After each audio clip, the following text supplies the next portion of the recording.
the MMA fortune teller. The teller. The teller. The teller. The teller. The teller. The teller popping in for a quick breakdown of UFC on ESPN 6. We got Dominic Reyes taking on Chris Weidman in the main event. Should be pretty interesting to see how Chris Weidman performs up a weight class. I'll make no bones about it. The co-main event is what this card is all about, in my opinion. Yair Rodriguez taking on Jeremy Stephens. We got teased not too long ago. The fight is only more anticipated as of now. You guys heard about the beef. You saw the video of Jeremy Stephens pushing Yair in the hotel lobby. You hear Stephens threatening that the only way that he sees this fight being a victory is if he kills Yair Rodriguez. He's thrown jabs at Yair's entire family. This is the fight that is definitely this is the fight that we're anticipating on this card, in my opinion. This is where the action's going to be. I think these guys have all the skills to make this a very entertaining fight, and I'm a fan of the drama, so I am definitely looking forward to seeing that fight. We'll be getting to the entire card here in a minute. First things first, you guys, for those of you guys that haven't subscribed, please do subscribe. And let's take a look back at last weekend's card. UFC Tampa was bittersweet for the teller.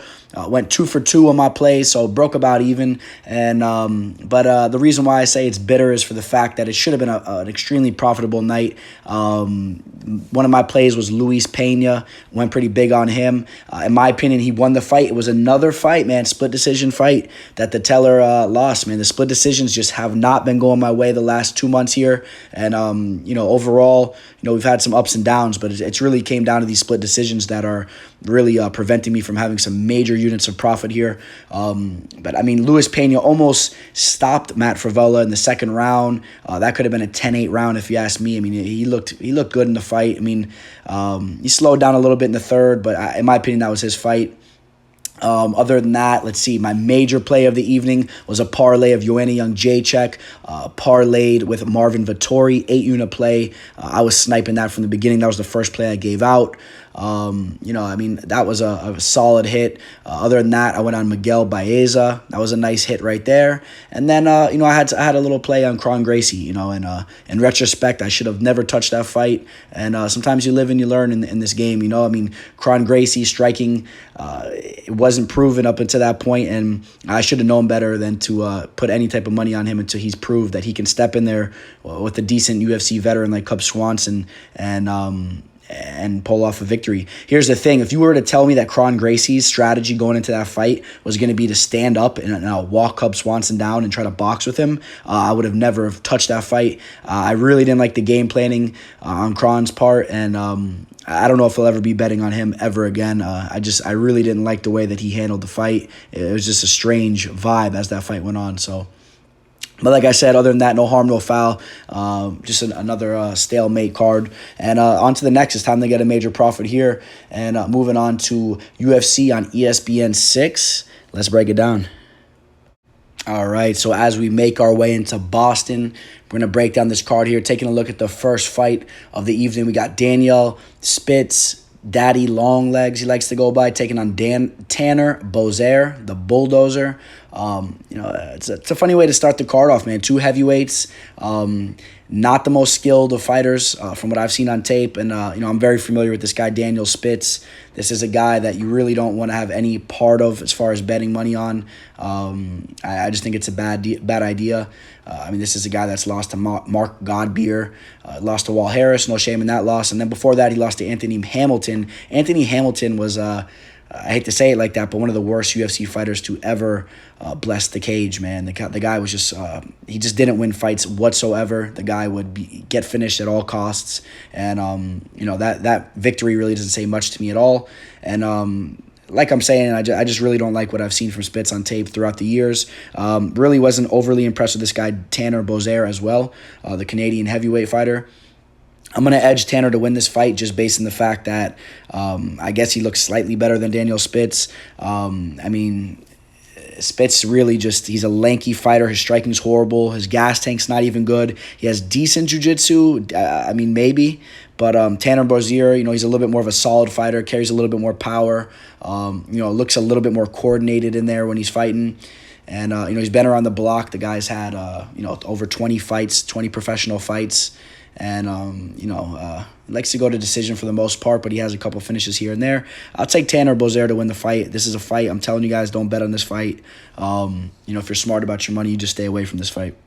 All right, as we take a look at the next fight, this fight really sums up the card. It's kind of just a sneaky good card. You got guys like Kevin Holland and Brendan Allen. Both these guys are very skilled fighters, in my opinion. These guys are prospects. They're still young in the game, and they have a lot to prove still. But they do have they have great abilities from what I've seen from them so far. Both training at pretty solid camps. And, Kevin Holland, actually, both of these fighters made their debut to the UFC by way of the Dana White's Contender Series, and both of them look pretty impressive in there. So, if you guys remember Kevin Holland when he took on Will Santiago, he was kind of showboating in there, and he really wasn't. He really wasn't going in for the kill, but you could tell that he was a skilled fighter. I mean, he was really just outclassing Will Santiago in there. And since then, he had his first fight in the UFC. He did lose to Thiago Santos. Thiago Mejeto Santos is an absolute beast, and there was real no shame in that loss. I believe he might have even taken that fight on short notice. Since then, he's on a 4-fight win streak, taking out guys like Alessio De Chirico, Gerald Mearshart, John Phillips. He's on a 3-fight win streak there. His other bout that he had was a grappling match that he won as well. So, the guy's a skilled fighter. Like I said, even those are some notable names here. And then you got a guy in Brendan Allen who, this guy was an LFA champ, and he's shown to have some pretty solid skills. Training over at Rufus Sport, he looked to me to be very impressive in his Contender Series debut. He started off kind of slow. But he showed that really once he stepped it up and really took the fight serious and really stepped on the gas, that he could really he could hurt his opponents. And I believe he dropped Aaron Jeffrey, and then he ended up pulling off that rear naked choke, and it was a pretty nasty finish. The guy's a dangerous fighter. The only two guys that he's lost to as of recently in the last couple years upon years was Anthony Fluffy Hernandez, who's a solid fighter, and Eric Anders. And then he lost in the very beginning of his career against Trevin Giles, another solid fighter. So no real shame in those losses. He's still very young, and I think this guy, he has a lot of potential. So this is a tough fight to call. This isn't a fight I'm necessarily targeting. I kind of understand why Holland's the favorite. He's really been putting it together here. He has a nice reach advantage, and his striking is pretty good to go along with his jiu-jitsu. So I'm going to edge Holland here as well, but this fight's very close, and Allen is a very solid fighter. All right, as we take a look at this next fight, we got a true veteran of the UFC in Court McGee. This guy's been around the block, for quite some time. And really has been slowing down as of recently, if you ask me. He's taken on the UFC newcomer and Sean Brady, who's 10-0. This guy is undefeated as a professional, undefeated as an amateur, and the guy is definitely shown to have some true skills here. You definitely got to lean Sean Brady in this fight. Court McGee, he's been looking pretty disappointing as of recently. I saw him fight live in his last fight against Diego Lima, and that was a fight that, he lost a split decision, but, it played out pretty close. It could have gone either way. But, that was a fight that, in my opinion, Court McGee let that fight go. It was his fight to win. And even though you can argue he won the fight, he still let that fight play out so closely when he didn't have to. There was points in time, man, where he was really hurting Lima. And then all of a sudden, he stepped off the gas pedal. And he didn't look that good towards the end of the fight. And, other than that, this guy, he's lost, pretty much. He put it like this: he's only won 3 of his last 1, 2, 3, 4, 5, 6, 7, 8. He's won 3 of his last 8 fights. This guy's lost to opponents like Ben Killaby Saunders. Diego Lima, as we spoke about. It's just hard to even put any type of money on Court McGee at this point in time. The guy, he's made a career off just having great cardio, being a tough, gritty fighter who can hold you up against the cage, grind you out. I don't think that's going to be enough here at all against a guy like Sean Brady. This guy's he's athletic. He has good wrestling. He has power. This guy, this is Sean Brady's fight to win right here. So, and the line shows it. The line's, it could be worse. Right now, Sean Brady's a minus 225, and I understand, because he hasn't really beat those top-notch guys yet, but this is Sean Brady's fight to win all day. So, if you guys are looking to use this as a parlay leg or something like that, I'm not going to hate on it, but try to get it at a decent line. Don't go too high with it. We'll take Sean Brady to win that fight all day. So who remembers how Boston Salmon's last fight played out, because it was nasty, man. He got put out by Khalid Taha in a devastating fashion. That was a fight that, a lot of people were high on this guy, Boston Salmon. This guy has great boxing skills. This guy is a professional boxer. He's been in the ring with some of the best boxers on planet Earth as of right now. Not a lot of UFC fighters can say that. The guy's definitely skilled. He was coming off a long layoff in his last fight, and I did not like the way he looked whatsoever. He looked like he was just out back, taking a toke, sitting there smoking. He had no sense of urgency. And it cost him. You can't step into the octagon that relaxed. Don't get me wrong. It's nice to be composed. You don't want to blow your load and blow your cardio. But this guy dropping his hands, just overly confident, and Khalid Taha really made him pay in that fight. Now he's coming back into the UFC. At least it's not as long as a layoff as it was in between his last loss, before that. But now he's stepping in there against this guy, Randy Costa. I'm not overly hyped on this guy, Randy Costa. This guy's only had 5 professional fights. Really haven't seen anything too amazing from him yet. This guy lost to Brandon Davis. Brandon Davis is a guy that I'm not that high on whatsoever.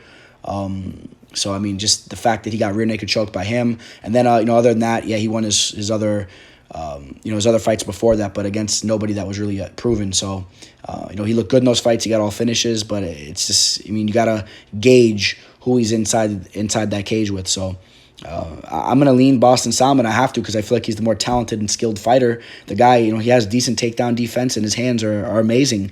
But I really hope he learned his lesson from his last fight. And also, coming off of such a devastating knockout, sometimes that plays a role, with the brain, man. You get rattled again, you can be put to sleep easily. I wouldn't say it would be an absolute shocker if somehow this guy Randy Costa, caught him with something and put him out.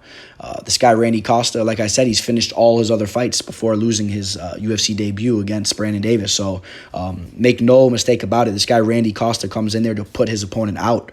And like I said, we saw what happened in Boston in his last fight. I think Boston will learn his lesson from his last fight. I think he'll take this fight a little bit more serious. And I'll edge Boston Salmon to use his boxing to win this fight.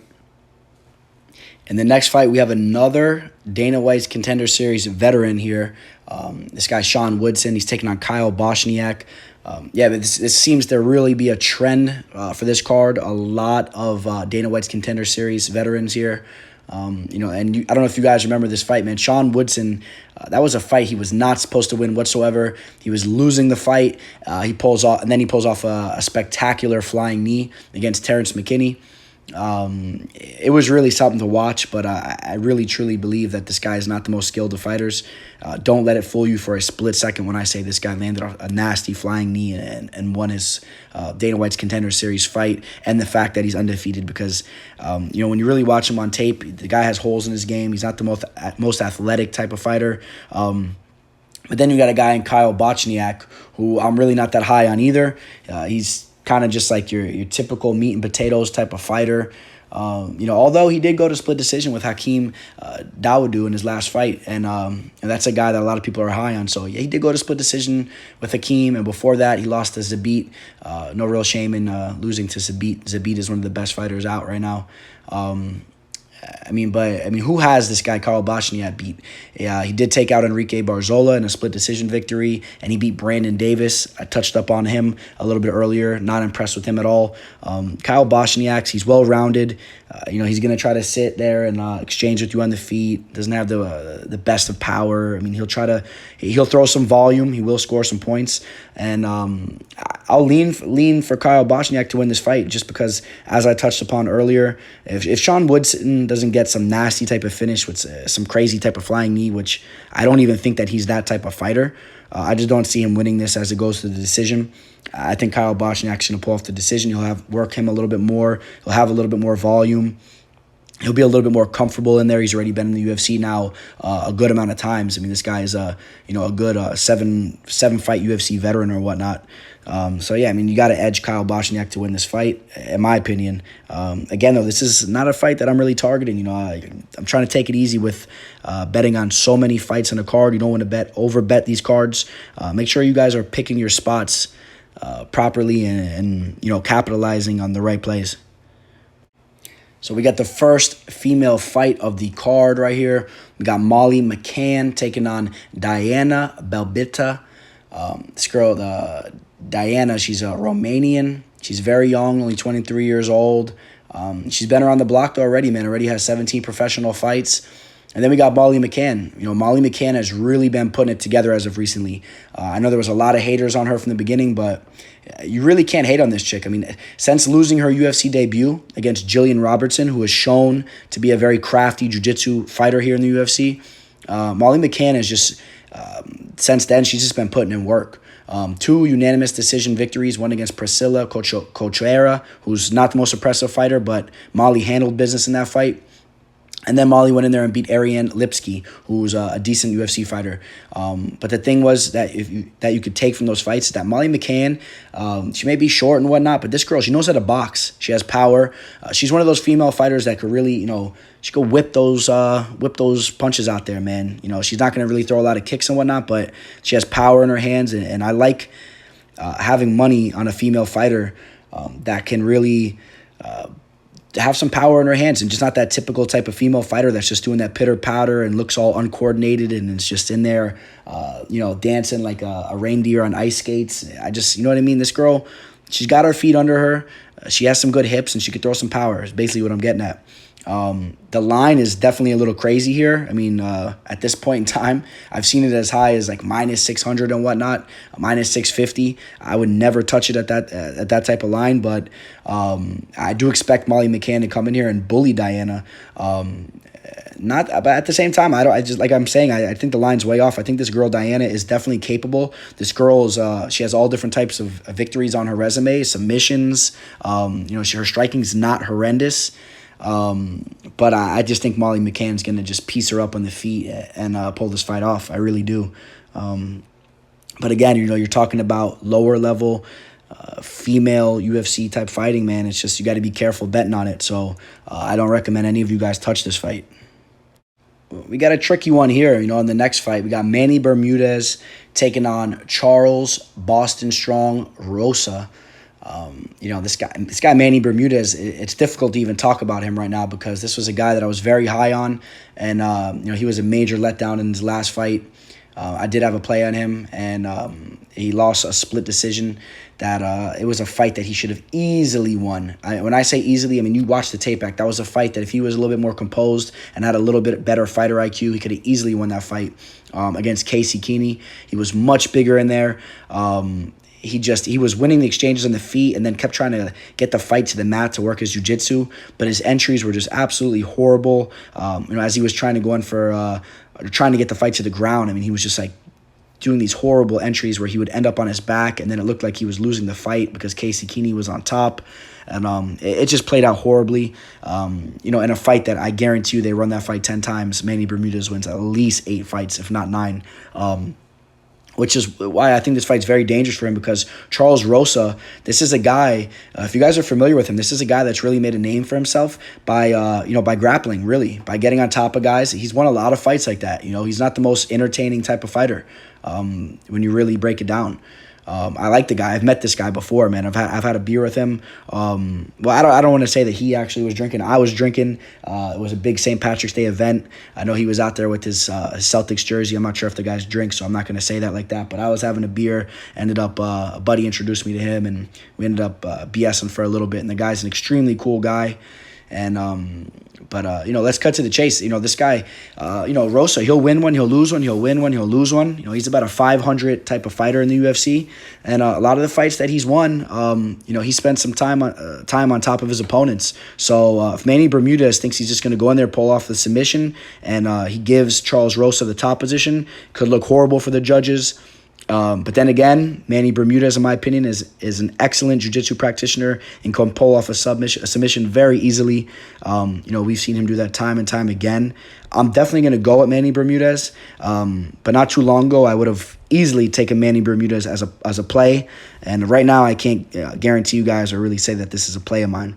But I'll take Manny Bermudez to win by submission. So you guys want to talk about trap fights, huh? This is a fight right here. Could easily be a trap fight. There's been a lot of line movement. I know a lot of people were high on this guy, Darren Winn, coming into the UFC. He's supposed to be the next little miniature Daniel Cormier, training out of AKA, has solid grappling. He's always undersized in there, but he's like a little tank. Well, I'll tell you what, man, this might not be the right guy to take Darren Winn against, because this guy, Darren Stewart, especially as of recently, he's been stuffing takedowns, and his striking has been looking better and better. The guy's a dangerous fighter. The dude's an absolute beast in there, man. This guy looks like a fucking horse. He's jacked up. And I think that if Darren Winn is not able to get those takedowns and the fight just transpires in defeat, I'm going to edge Stewart to win the fight. Matter of fact, you know what? I'm going to take Stewart to win this fight. I'm taking the underdog play and Darren Stewart. I just think Darren Winn is going to be undersized in there, which I know he always is undersized, but I don't know if he continuously gets those takedowns. And I just think that Darren Stewart's going to be the one doing the damage. He's going to be the one trying to stuff the takedown against the fence, throwing elbows, and he's just a powerful fighter. Don't get me surprised. Don't get me wrong. I could easily see Darren Winn using his wrestling and implementing that to win the fight. That's definitely a possibility. The guy's done it time and time again, and he is a very skilled fighter. But right now, I think the momentum's riding with Darren Stewart. I really do. Even if you take a look at Darren Winn's last fight, he really didn't look that impressive. He didn't go in there and do what he usually does against Eric Spicely. He looked, Eric Spicely kind of exposed him a little bit. So, I'm going to take Darren Stewart to win this fight. And it is a very close fight. I'm not going to say it's a play or anything like that, but I'm not going to sit here and pick favorite after favorite. I think this is a fight that can easily go any way, and I'll edge the underdog to win this fight. Now, this is a female fight that I'm interested in watching. This is a fight that gets me going right here. We got McGee Barber taking on Gillian the Savage Robertson. This girl McGee Barber, I think anytime that she's getting locked in the cage, it's a fight that you guys want to watch. She really brings it. She's full of energy, rage, and tenacity. Very entertaining fighter. And she really showed a new wrinkle in her game in her last fight. She's undefeated. She's 7-0. And her last fight, she was completely getting outclassed by J.J. Aldrich on the feet. And then, towards the end of the second round, McGee Barber just chose to turn it on and pulled off a nasty finish against J.J. Aldrich. So, you got to love McGee Barber. You see her calling out Paige Van Zandt, saying, she's trying to holler at Paige Van Zandt's husband, the Bellator fighter over there. She's an entertaining chick. She's not the typical female fighter, man. This girl, honestly, in my opinion, the nickname The Savage should be McGee Barber's nickname. I think she should be McGee the Savage Barber. And Gillian Robertson, very, very good jiu-jitsu. This girl's been putting in work at American Top Team for quite some time, and you've seen that it's really starting to pay off for her. Her game is really, really escalating, especially as of recently. So this is going to be a good fight here. I'm going to take McGee Barber to win the fight because I just think that Gillian Robertson's true edge against a lot of these other girls is her jiu-jitsu. But McGee Barber can grapple. She has an excellent top game. I think she can avoid the submission for the most part. I think her striking is just a little bit more brutal. It's just she'll score more points. I think she's a little bit more active on the feet. But, like I said, I like Gillian Robertson. I think she's a good fighter. I think that she can submit anybody. She truly can. Her jiu-jitsu is very good. She looked very good in her last fight, too, against Sarah Frota. Her last two fights, even against Veronica Macedo, who's shown to be a pretty skilled opponent, too. She choked her out with the rear naked choke. But yeah, McGee Barber, all day, I'm taking her to win this fight. Now, this next fight, this is a fight that you're going to want to tune in to see. It's going to be very entertaining. But also, it's going to be towards the end of a true solid UFC fighter's career, and that is Joe Lauzon. I really don't know how much longer we're going to see the guy in there. He seemed to have slowed down as of recently. And, he's 35 years old. I get it. We've seen a lot older fighters in there, but it's the lightweight division as well.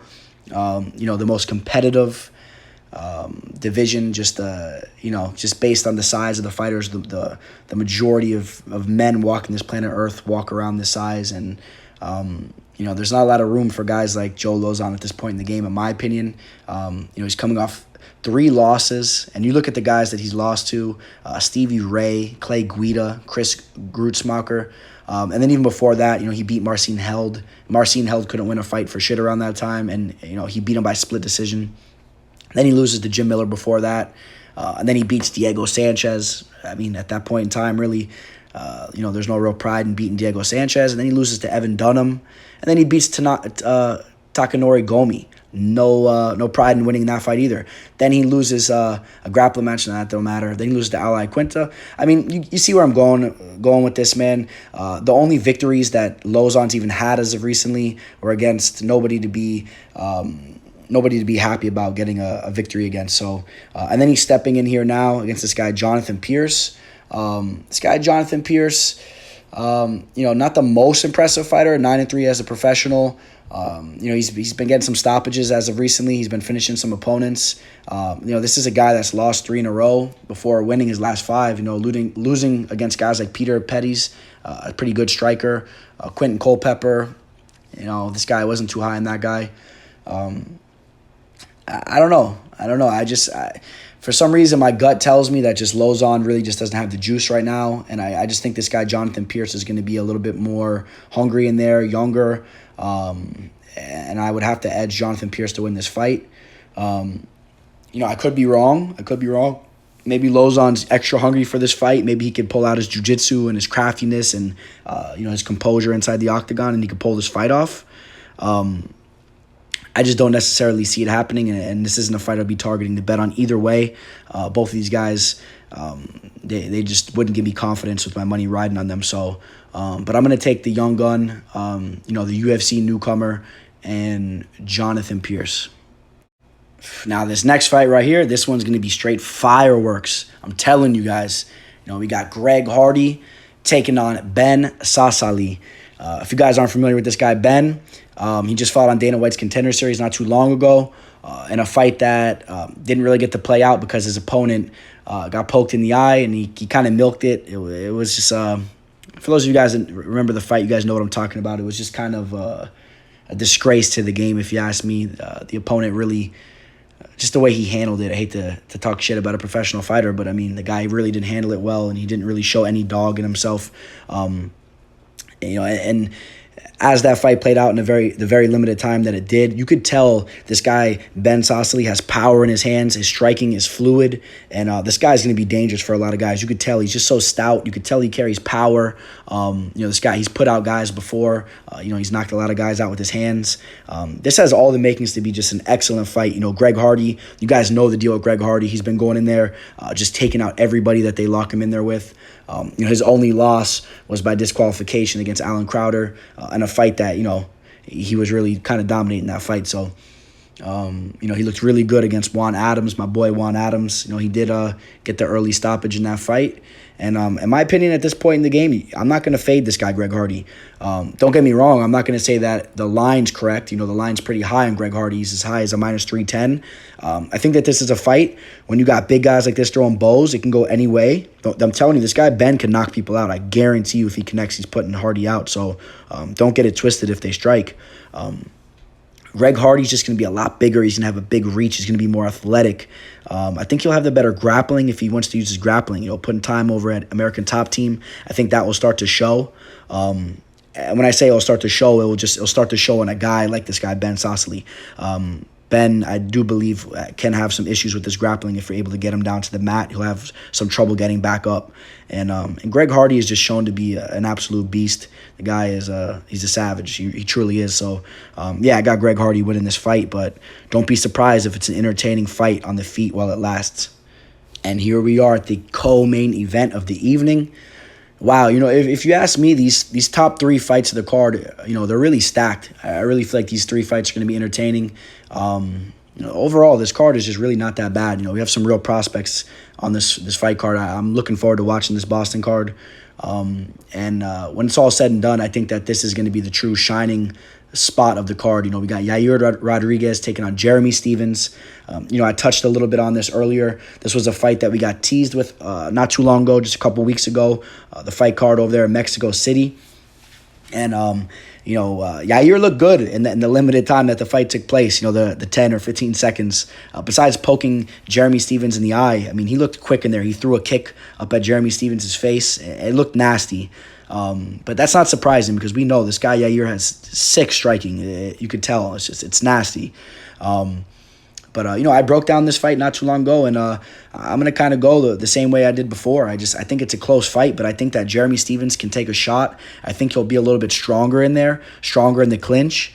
This fight is a 3-round fight now. It's not a 5-round fight. That does change the fight in a lot of ways because, I thought the 5-round fight definitely favored Stephens. The more tired these guys got, if Stephens was able to clinch him up, get some body locks, get some trip takedowns, spend some time raining some ground and pound on top, I thought that really could have, helped him in the fight. So this is an extremely close fight. I'm going to edge Jeremy Stephens to win this fight, but I think it's extremely close. And the way that Yair looked in those first couple seconds, I'm not going to lie, that kind of it plays a factor in me thinking who's going to win this fight too, man. He looked nasty in there. I really, truly think that his striking is even going to another level.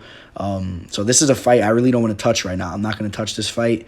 And I find it funny too because, Jeremy Stephens, I used to talk about this. Jeremy Stephens used to kind of rep the Mexico and all that, the Mexican fight trunks he used to wear and whatnot. And his daughter's Mexican from his wife's side. But, Jeremy Stephens playing a different role now. You could tell, I think he was really upset with the way the Mexican fans treated him. And if you want to talk about that here for a second, it was absolutely disgusting. They were straight animals, fucking throwing every fucking beer bottle inside the arena at his head. The guy got poked in the eye, he couldn't see.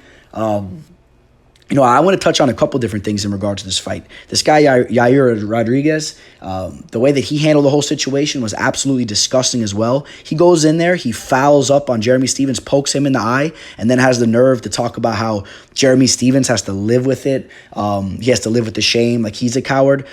This guy, Jeremy Stephens, is a true savage of the game. This guy's never backed down from anybody, and anybody with common sense knows that that wasn't the case. The guy couldn't even open up his eye in the least bit. So I'm really hoping that Jeremy Stephens puts Yair out unconscious. I would love to see it. This guy, Yair Rodriguez, is a very weird dude. And it starts to make sense now because you remember the UFC had some issues with him with the contract situation. And then he tried to look like, he was a nice guy and it was the UFC's fault. I think you started to see the true Yair Rodriguez, just the way that the whole encounter in the hotel where he saw Jeremy Stephens the next day and had the nerve to go up there and say some disrespectful shit to him where Jeremy Stephens punked him out and pushed him.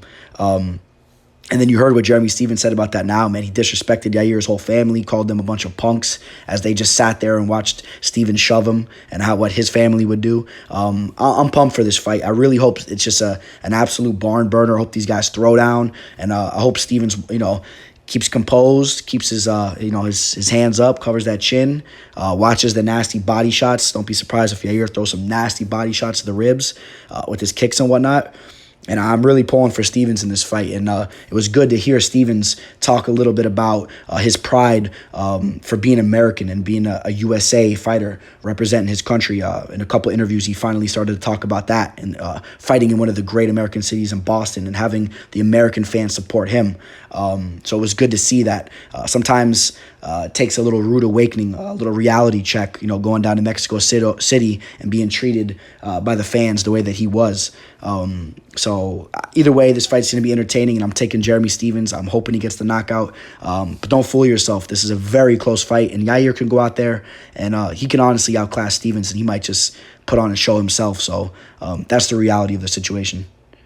So after all that in the co-main event, we got the main event, and Chris Weidman taking on Dominic Reyes. Chris Weidman making his light heavyweight debut.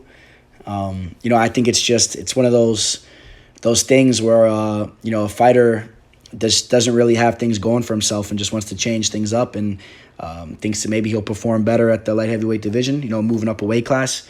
Against Jacare Souza, that was a fight that he was pretty much winning until he got caught. And I think that just took a blow to his ego, getting put unconscious by a jiu-jitsu fighter. Of course, don't get me wrong, Jacare has, very powerful punches too, but I think that was a tough loss for Weidman, and I think he just was searching for something different.